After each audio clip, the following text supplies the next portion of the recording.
Mango juice எப்படி செய்கிறதுன்னு பார்க்கலாங்க. இதோட டேஸ்ட் வந்து ஃப்ரூட்டி மாஸா ஸ்லைஸ் டேஸ்ட்டில் இருக்குங்க. வாங்க எப்படி செய்கிறதுன்னு வீடியோக்குள்ளே போய் பார்க்கலாம். அதுக்கு மீடியம் சைஸ் மாம்பழம் 2 பழமான மாம்பழம் கட் பண்ணி வச்சுருக்கேங்க. புளிப்பு டேஸ்ட்டுக்காக அரை துண்டு மாங்காய் கட் பண்ணியிருக்கேங்க. 3/4 கப் அளவுக்கு சுகர். இப்போ எடுத்திருக்க மாம்பழம், மாங்காய், சுகர் எல்லாத்தையும் சேர்த்துக்கலாங்க. மாங்காய் எடுத்த அதே கப்பில் 2 கப் அளவுக்கு தண்ணி சேர்த்துக்கலாங்க. இப்போ ஒரு 15 நிமிஷம் மூடி போட்டு மூடி வச்சிடலாம்.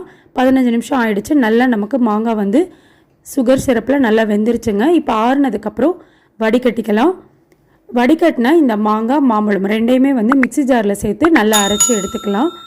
அரைச்ச பேஸ்ட்டை வடிகட்டி வச்சு ஸ்பூன் இல்லைன்னா கரண்டியில் நல்லா இந்த மாதிரி அழுத்தி தேய்ச்சி விடணுங்க.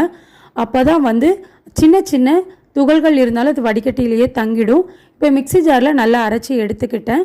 2 கப் அளவுக்கு ஐஸ் வாட்டர் சேர்த்துருக்கேங்க. வீட்லேயே நம்ம டேஸ்டியான ஃப்ரூட்டி ரொம்ப